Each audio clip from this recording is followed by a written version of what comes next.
आज तक ब्यूरो।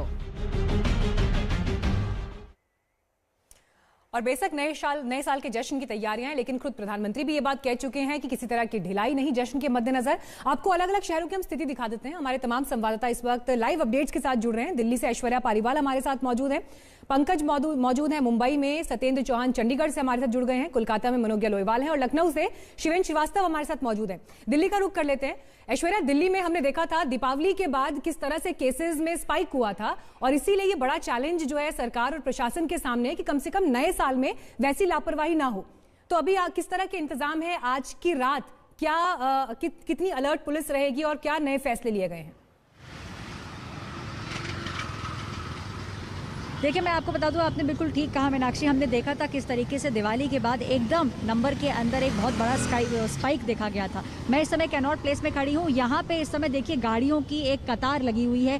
कई लोग जो शाम को बाहर निकलते वो इस समय दिन में ही बाहर निकल चुके हैं, क्योंकि लोगों को मालूम है कि आज रात 11 बजे से लेकर कल सुबह 6 बजे तक कर्फ्यू की घोषणा कर दी गई है। और यही वो कैनॉट प्लेस है जहाँ दिल्ली में सबसे ज़्यादा खाने की और पार्टी करने की जगह है। दिल्ली पुलिस के कर्मचारी यहाँ पे जो हमें इन्फॉर्मेशन मिली है, शाम को 6 बजे से ही यहाँ पे तैनात हो जाएंगे। 8 बजे के बाद दिल्ली के कैनॉट प्लेस में गाड़ी आने की अनुमति नहीं दी जाएगी। मेट्रो पे भी बहुत कड़ी नज़र रखी जाएगी और रात को 11 बजे के बाद 5 लोगों से ज़्यादा कहीं भी इकट्ठे नहीं हो सकते हैं। सिर्फ उन्हीं जगहों पे लोगों को अनुमति होगी जिनके पास लाइसेंस है। बट वहाँ पर भी जो स्क्वाड्स बनाए गए हैं दिल्ली पुलिस द्वारा, वो आ सकते हैं पार्टी के अंदर ये देखने के लिए कि आपने मास्क पहना है कि नहीं पहना, सोशल डिस्टेंसिंग हो रही है या नहीं हो रही है। जी, अगर आप दिल्ली से नोएडा जाना चाहते हैं या नोएडा से दिल्ली आना चाहते हैं उसमें दिक्कत नहीं होगी, लेकिन फिर भी सारी आपको जितनी भी प्रोटोकॉल्स जो है, मास्क लगाना, दूरी मेंटेन करना, वो हर किसी को आज चलिए उम्मीद है कि लोग इसे जरूर फॉलो करें। पंकज भी मौजूद है हमारे साथ। पंकज, एक मशहूर पार्टी सॉन्ग है पार्टी यूं ही चलेगी, लेकिन इंतजाम ऐसे हैं कि इस बार पार्टी यूं ही नहीं चलने वाली है। क्या होने वाला है माया नगरी में नए साल के जश्न के मद्देनजर? देखिए, कोविड नंबर्स को देखना बहुत जरूरी है। 714 काउंट रहा है 30 तारीख को मुंबई में कोविड पॉजिटिव केसेस का, और एक्टिव काउंट को देखें तो 8000 के पार है अभी भी। इसीलिए बृहन मुंबई म्युनिसिपल कॉर्पोरेशन ने कहा है कि वो ये सुनिश्चित करेगी कि रूल्स एंड रेगुलेशंस का कड़ाई से पालन किया जाए। इस वक्त मुंबई के प्रसिद्ध मरीन ड्राइव प्रोमेनाड पे हूं और हर साल नए साल के जश्न के लिए यहां पर हजारों लाखों की संख्या में भीड़ जमा होती है, लेकिन इस साल ऐसा कुछ भी नहीं होने वाला है।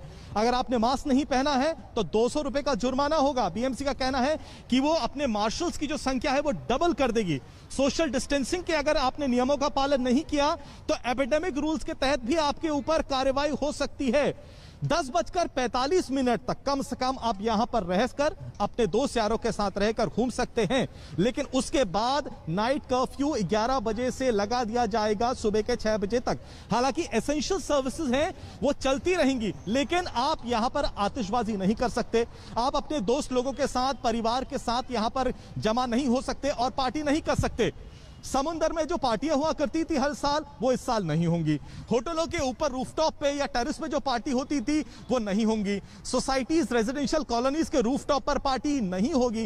हालांकि बीएमसी ने कहा है हम आपके नए साल के जश्न में खलल नहीं डालना चाहते, इसलिए अगर आप घर के अंदर पार्टी करना चाहते हैं कर सकते हैं, लेकिन वहां भी सोशल डिस्टेंसिंग के नॉर्म्स का आपको पालन करना पड़ेगा। कुल मिलाकर ये सारे बीएमसी का कहना है जरूरी है ताकि हम सेफ रहें और नए साल का अच्छे से स्वागत कर सकें। कोलकाता चलते हैं, मनोज्ञा